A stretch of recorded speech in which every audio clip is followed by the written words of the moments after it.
berteriak, "Assalamualaikum."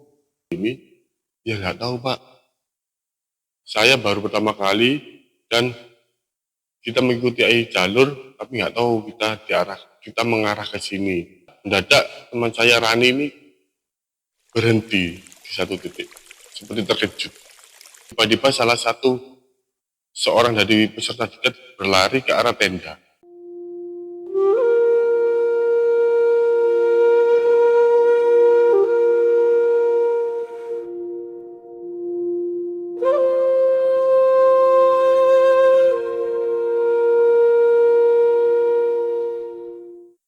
Halo Sobat Rana, cerita kali ini tentang pendakian Argopuro. Saat itu sekitar tahun 2012. Setelah lama vakum, tiba-tiba salah seorang teman mengajak mendaki gunung di Argopuro. Argopuro merupakan gunung terpanjang, salah satu gunung terpanjang di Jawa Timur, bahkan di Jawa mungkin.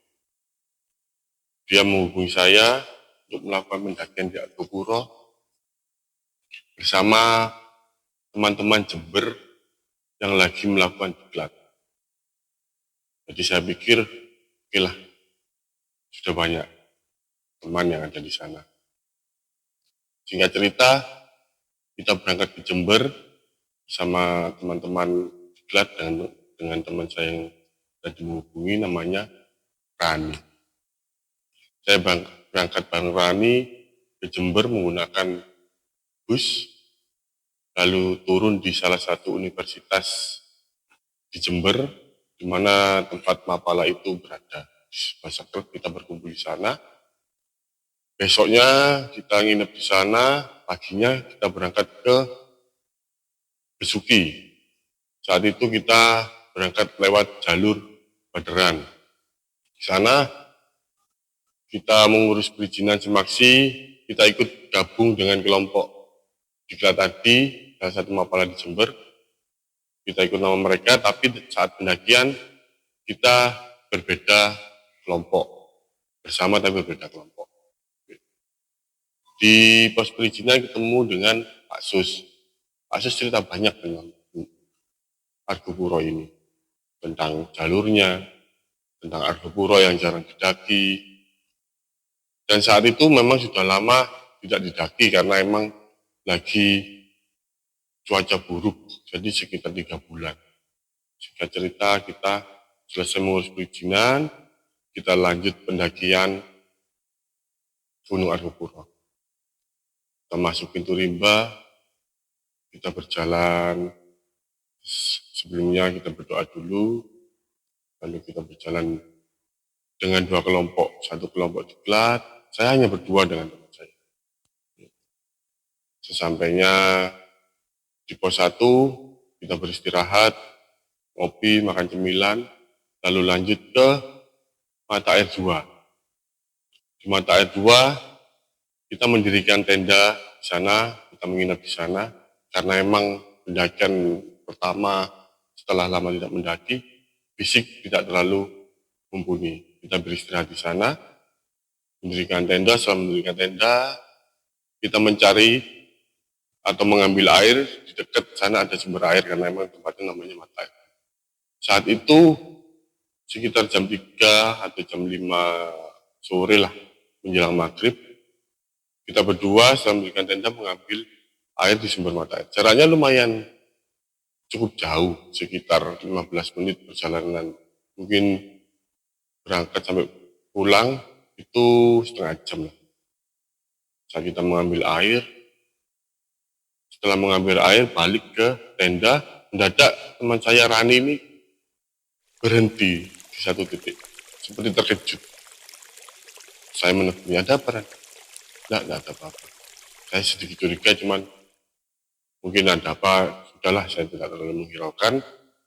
Lanjut ke tenda, dari tenda dia bercerita, tadi ada sosok gelap dengan bayangan mata merah, tapi hanya sekilas.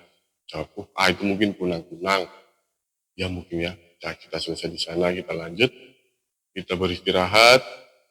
Paginya Kita packing, kita lanjut ke arah Cisentor. Jadi pemberhentian kita terakhir itu di Cisentor. Di Cisentor ini ada sebuah shelter dan ada sebuah aliran sungai kecil di mana di sana ada selada air yang bisa dikonsumsi. Jadi di sana kita tidak bingung untuk minum dan untuk makan karena bisa memakan selada air. Di sana kita mendirikan tenda lagi hari kedua bersama anak-anak Mapala karena memang itu titik kedua dan tidak ada titik lagi. Setelah itu untuk melanjutkan ke puncak. Di sana kita tiba sekitar ya hampir sama jam 4, jam 5. Kita mendirikan tenda di sana. Sore kita bikin masak-masakan, kita bikin kopi dan lain-lain. Tiba-tiba salah satu seorang dari peserta diket berlari ke arah tenda. Dan kita terkejut keluar dari tenda dan bertanya, ada apa mas? Tadi saya di sungai mau buang air, tiba-tiba ada suara auman seperti menggeram. Gitu kata. Dia yang awalnya ingin buang air besar, mendadak gagal buang air besar. Dia lari terbirit-birit. Kata seniornya, mungkin itu macan kumbang, biasa di sini masih liar karena emang Gunung Argopuro ini masih banyak hewan-hewan karena di jalan tadi kita sedang melihat babi hutan, melihat rusa, sempat juga melihat merak, ada ayam hutan dan lain sebagainya. Dan habitatnya juga heterogen, jadi di sana banyak pohon-pohon bermacam-macam, ada pohon toga, ada makanan, ada bisa dimakan oleh hewan-hewan lain. Oke, di sini saya tidur dengan Rani, dengan sekat tas. Malam harinya saya terkejut ketika bangun. Tiba-tiba saat saya membuka mata, saya langsung bisa melihat langit. Saya terkejut dan membangunkan Rani. Coba cek. Bangun Ran. Coba cek. Kok tiba-tiba tendanya hilang. Rani pun terkejut tiba-tiba melihat langit. Dan ternyata saya menggunakan tenda pantai. Dan itu memang tidak disarankan di sana. Karena begitu tipis dan saat terang bulan, itu seperti tidak ada halangan sama sekali.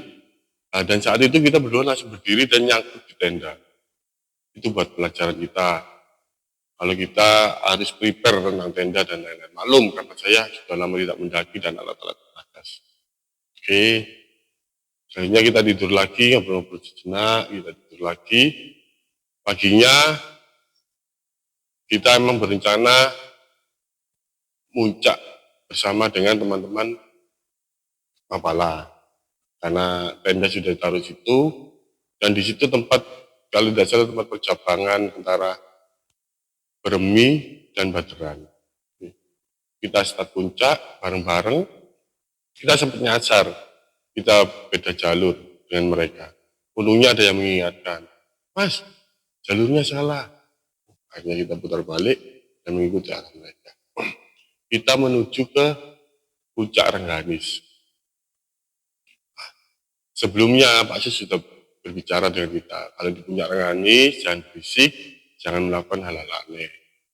Oke, kita melakukan jalan ke puncak, dan saat mau sampai di puncak, wah itu cuaca cerah banget, sangat bagus dengan lautan awan, dengan kebiruan dan lain-lain, keindahannya dengan bebatuan yang tersusun seperti bekas istana sebuah kerajaan, karena mitosnya di sana ada seorang putri yang sempat tinggal di sana.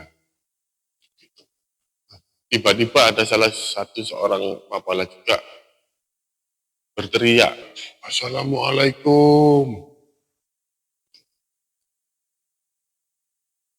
Dan setelah dia berteriak, tiba-tiba badai datang. Dan kabut datang. Yang awalnya cuaca cerah menjadi putih gelap karena ada badai dan kabut.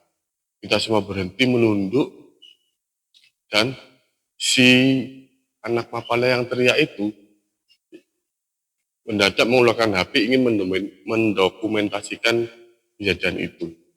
Saat dia membuka kamera, tiba-tiba lensa kameranya pecah. Das. Terdengar dengan hampir semua kelompok itu terdengar. Kita menoleh dong ke arah dia. Dan anak itu sepertinya terkejut dan takut. Tiba-tiba dia sujud dan minta ampun. Ampun, mohon maaf. Dan setelah dia bersujud dan minta ampun, tiba-tiba reda. Reda dan suasana kembali menjadi cerah. Dan terang kembali seperti sedia kala. Alhamdulillah. Terus salah satu senior mendatangi anak itu dan memberinya peringatan.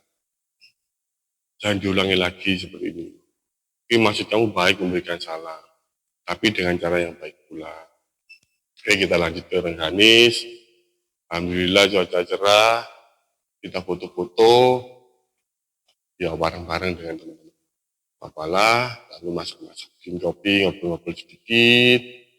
Oke, setelah itu kita lanjut turun ke Cisentor, kita nginep semalam lagi, dan malamnya kita ngumpul lagi ngobrol-ngobrol, ngopi-ngopi, dan singkat cerita ada yang bercerita bahwa shelter itu tempat di mana ketika ada survivor, ada korban hilang di gunung atau jasad, biasanya ditaruh di shelter itu. Makanya kita tidak boleh mendirikan di tenda di shelter itu. Itu. Oke.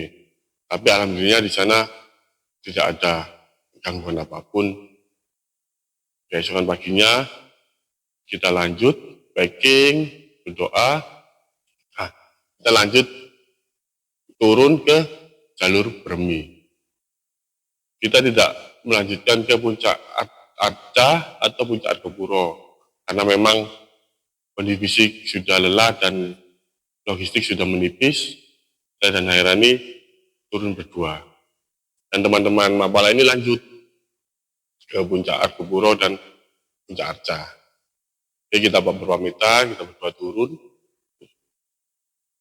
Itu sekitar jam 1 siang.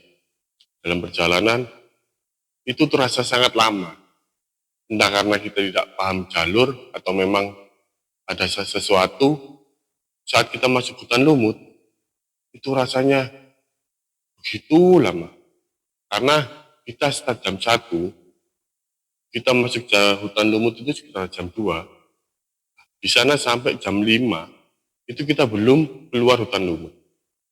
Dan kita 3 kali menemukan sampah yang sama di hutan lumut itu. Akhirnya saya dan Rani berdiskusi, bilang, gimana ini? Ini kita sudah menemukan barang ini 3 kali berturut-turut. Masa kita berputar-putar di sini saja? Hanya berinisiatif, lah, kita berdoa dulu. Setelah doa, saya berinisiatif untuk azan. Di situ saya melakukan azan, seperti biasa, Allah sampai selesai. Jadi setelah azan kita lanjut jalan.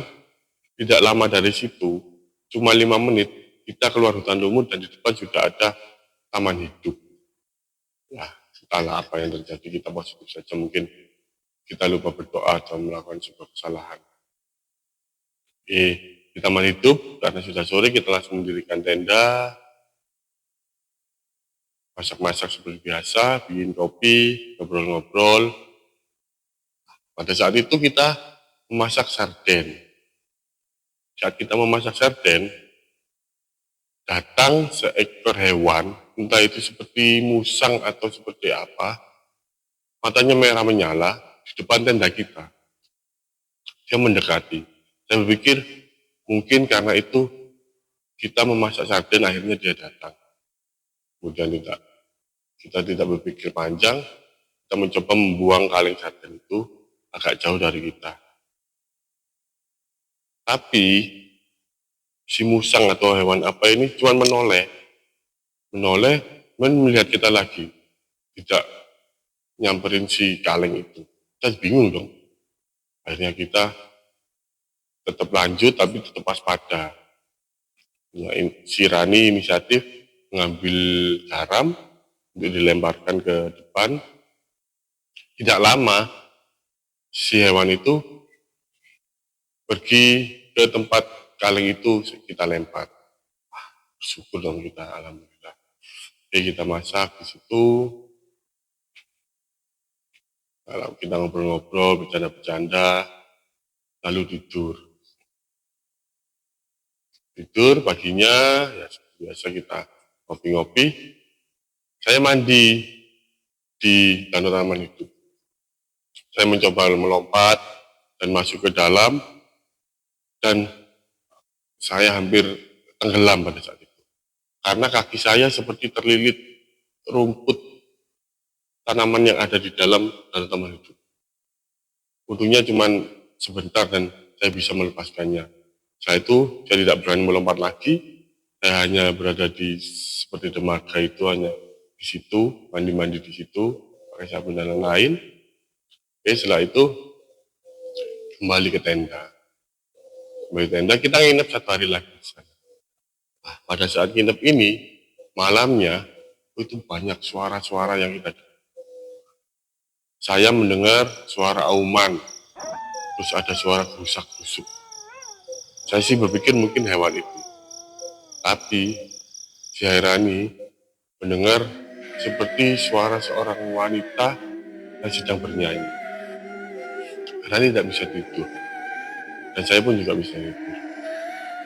Akhirnya kita berdua berdua kita bikin kopi, sudahlah. Kita tidak usah keluar, kita di sini saja. Dan perlahan-lahan suara itu mereda. Suara itu mereda dan kita bisa tidur kembali. Dan tidur, paginya kita packing dan turun menuju ke jalur Bermi. Di jalur Bermi itu sepertinya kita juga tersesat.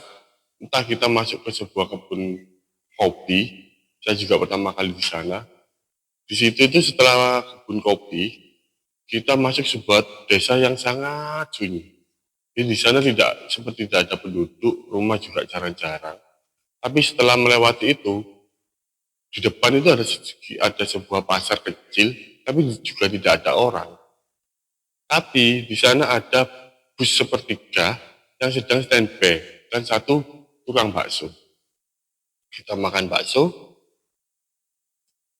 lalu si kernet bus memanggil, Mas, ini bis terakhir, mau naik enggak? Oh iya Pak, kita mau makan bakso dulu. Sebelum naik ke bis, setelah makan bakso, kita bertemu dengan seorang seperti kakek-kakek, penduduk setempat mungkin. Mau kemana Mas? Mau pulang. Loh, kok lewat jalur ini? Ya nggak tahu Pak. Saya baru pertama kali dan kita mengikuti jalur, tapi nggak tahu kita mengarah ke sini. Seperti itu. Kalau si kondekturnya mengingatkan lagi, oh iya Pak, bapak itu, si kakek-kakek itu bicara lagi. Mbaknya ini disukai sama ibunya di sini Mas. Oh iya, tapi untungnya mbaknya ini gak aneh-aneh. Jadi dibiarkan pulang. Oh iya Pak, itu Mas, hati-hati, jangan lupa berdoa.